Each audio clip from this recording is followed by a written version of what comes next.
semuanya, pada kesempatan kali ini kita akan membahas mengenai materi stoikiometri. Nah, materi stoikiometri ini adalah ilmu yang mempelajari mengenai perhitungan-perhitungan dalam kimia. Untuk materi stoikiometri ini sebaiknya adik-adik pahami dengan baik materi ini ya, karena di dalam bab ini nantinya kita akan belajar hukum-hukum dasar kimia, konsep mol, dan konsep-konsep dasar lainnya yang akan diterapkan di berbagai perhitungan kimia.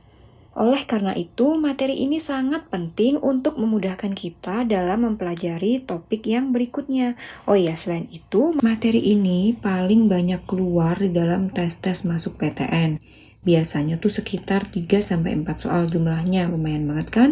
Jadi kalau kita bisa menguasai bab ini, maka kita bisa berkesempatan untuk menaikkan skor UTBK kita. Oke, langsung aja ya, biar nggak bingung dalam stoikiometri ini kita akan belajar apa aja. Ini kakak berikan peta konsepnya apa saja yang akan kita pelajari di dalam materi ini. Nah, dalam stoikiometri nanti kita akan mempelajari ini, ada konsep mol, kemudian persamaan reaksi, dan hukum-hukum dasar kimia. Nah, nanti dari perhitungan mol ini bisa diperoleh rumusan empiris dan rumusan molekul suatu senyawa. Kemudian dalam persamaan reaksi ini nanti kita juga akan belajar mengenai reaksi pembatas dan hubungan antara perbandingan koefisien dengan perbandingan molnya. Kemudian untuk hukum-hukum dasar kimia ini nanti kita akan mempelajari hukum perbandingan tetap atau hukum Proust, kemudian ada hukum kekekalan massa atau hukumnya Lavoisier, kemudian ada hukum Dalton atau hukum perbandingan berganda. Kemudian yang terakhir ada hukum-hukum gas. Nah, hukum-hukum gas ini terdiri dari hukum perbandingan volume atau hukum Gay-Lussac ya. Kemudian ada hipotesis Avogadro. Nah, biasanya hukum-hukum yang keluar dalam soal-soal UTBK ini, biasanya ini, hukum yang bawah-bawah ini ya, ada hukum Dalton dan hukum-hukum gas. Kalau hukum Proust dengan hukum kekekalan massa ini, biasanya nanti akan terintegrasi dengan konsep-konsep yang lain. Jadi, kedua hukum ini juga penting untuk dipelajari ya. Oke, kurang lebih seperti ini yang akan kita pelajari dalam materi stoikiometri kali ini. Oke, kita ke submateri yang pertama, yaitu hukum-hukum dasar kimia. Nah, di sini hukum-hukum dasar kimia kan ada 4 tadi ya, hukum perbandingan tetap, kekekalan massa, hukum Dalton, dan hukum-hukum gas. Kita bahas yang pertama dulu, yaitu hukum kekekalan massa yang digagas oleh Lavoisier. Jadi Lavoisier ini adalah ilmuwan Perancis yang menyatakan bahwa jumlah massa sebelum reaksi harus tepat sama dengan jumlah massa sesudah reaksinya. Nah, jadi kalau sebelum reaksi, massa zat yang direaksikan itu ditimbang ada 2 gram, maka nanti setelah reaksi harus juga tepat ada 2 gram. Tidak ada yang hilang ya. Kalau misalkan terindikasi ada yang hilang, berarti bisa jadi zatnya itu ada yang membentuk gas atau menguap. Jadi sebenarnya tetap ada. Oke, contohnya di sini agar lebih jelas. Ada 4 gram gas hidrogen bereaksi dengan 32 gram gas oksigen sehingga membentuk 36 gram air atau H2O. Jadi di sini ada H2 gas dengan oksigen gas menghasilkan atau membentuk senyawa H2O. Agar setara, di sini kita beri koefisien setengah. Nah, di sini H2 yang direaksikan adalah 4 gram. Kemudian O2 yang direaksikan adalah 32 gram. Nah, menurut hukum kekekalan massa, zat yang direaksikan sebelum reaksi harus sama dengan jumlah massanya sesudah reaksi. Jadi di sini kalau massa yang direaksikan sebanyak berapa ini? 4 ditambah 32 yaitu 36, maka massa yang terbentuk di H2O di sini adalah juga sebesar 36 gram. Oke, seperti itu ya hukum kekekalan massa yang digagas oleh Lavoisier. Jumlah massa sebelum reaksi sama dengan jumlah massa sesudah reaksi. Oke, kita lanjut hukum dasar kimia yang kedua, yaitu hukum perbandingan tetap yang digagas oleh Proust. Nah, Proust itu menyatakan bahwa perbandingan massa unsur-unsur penyusun suatu senyawa itu selalu tetap. Jadi di sini yang dihitung juga massa ya. Contohnya kita punya air. Air itu rumus molekulnya adalah H2O. Nah, H2O ini tersusun dari unsur apa aja? Nah, jadi H2O itu tersusun dari unsur hidrogen dan unsur oksigen. Jadi kalau dibuat reaksi seperti ini ya, H2 plus O2 menghasilkan H2O. Di sini kita beri koefisien setengah agar setara. Nah, sesuai dengan hukum perbandingan tetap yang menyatakan bahwa perbandingan massa unsur-unsur penyusun suatu senyawa itu selalu tetap, hal ini dibuktikan dalam percobaan pembentukan H2O dalam berbagai komposisi unsur penyusunnya. Kita perhatikan tabel berikut ini ya. Kita perhatikan percobaan yang pertama dulu. Jadi di sini ada percobaan pertama, kedua, ketiga, dan keempat. Nah, kita perhatikan percobaan yang pertama. Di sini H2 yang direaksikan adalah sebanyak 1 gram. Dan O2 yang direaksikan adalah sebanyak 8 gram. Kemudian menghasilkan H2O sebanyak 9 gram. Dan di sini tidak ada zat yang bersisa. Jadi, tidak ada zat yang bersisa. Semuanya bereaksi. Nah, hal ini sudah sesuai dengan hukum yang pertama tadi ya, yaitu hukum kekekalan massa yang bilang bahwa massa zat sebelum reaksi itu sama dengan massa zat sesudah reaksi. Jadi di sini H2 yang direaksikan 1 gram dengan O2 sebanyak 8 gram itu akan menghasilkan H2O sebanyak 9 gram. Jadi sudah benar ya, tidak ada zat yang bersisa atau semua zat itu bereaksi. Nah, maka dapat disimpulkan di sini perbandingan penyusun unsur-unsur H2O itu adalah 1:8. Nah, jadi di sini saya tuliskan 1:8 untuk perbandingan unsur penyusun suatu senyawa. Ya, jadi penyusun H2O itu kan adalah hidrogen dan oksigen ya. Jadi di sini perbandingan massa penyusun H2O yaitu H2 dan O2 itu adalah 1:8 perbandingannya. Nah, jadi di sini kita sudah peroleh bahwa perbandingan massa unsur-unsur penyusun H2O itu adalah 1:8. Jadi nanti mau berapapun jumlah H2O-nya, perbandingan H2 dan O2 itu selalu tetap, yaitu 1:8. Nah, sekarang kita coba perhatikan untuk data yang kedua. Untuk data percobaan yang kedua di sini, H2 yang direaksikan sebanyak 2 gram, O2-nya 8 gram. Yang terbentuk adalah 9 gram H2O. Nah, di sini ada keterangan. Zat yang bersisa adalah H2 sebanyak 1 gram. Nah, di sini kenapa bisa bersisa H2-nya sebanyak 1 gram? Ya, karena perbandingan massa unsur-unsur penyusun H2O itu selalu tetap, yaitu 1:8.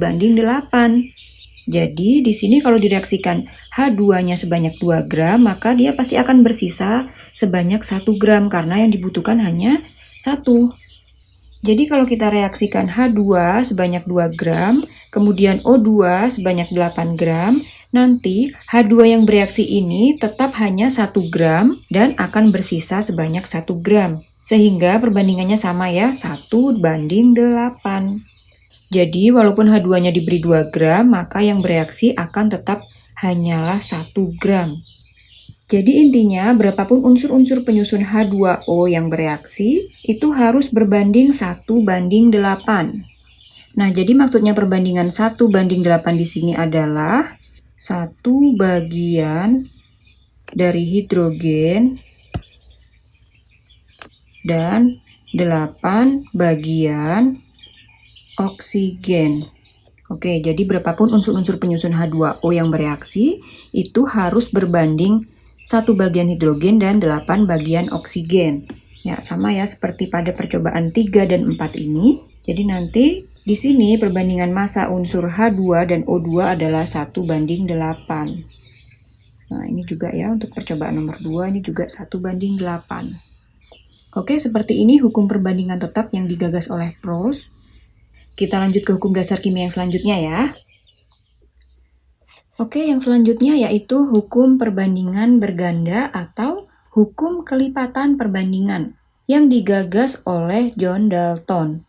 Nah, hukum perbandingan berganda ini menyatakan bahwa Jika dua unsur dapat membentuk lebih dari satu senyawa, maka perbandingan massa salah satu unsurnya dengan unsur lainnya tetap pada senyawa yang dibentuk itu berbanding sebagai bilangan bulat dan sederhana.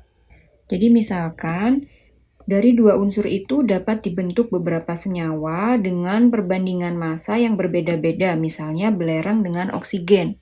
Nah, jadi unsur S dan O ini dapat membentuk senyawa SO2 dan SO3. Kemudian contohnya lagi unsur hidrogen dan oksigen, H dan O, ini dapat membentuk senyawa H2O, kemudian H2O2. Nah, dari sini, Dalton itu menyelidiki perbandingan unsur-unsur tersebut pada setiap senyawa, didapatkan suatu pola keteraturan. Nah, contohnya agar lebih jelas, coba teman-teman perhatikan tabel perbandingan nitrogen dan oksigen dalam tabel ini. Jadi dalam tabel ini, nitrogen dan oksigen ini dapat membentuk senyawa N2O, NO, N2O3 dengan komposisi massa yang terlihat pada tabel ini ya.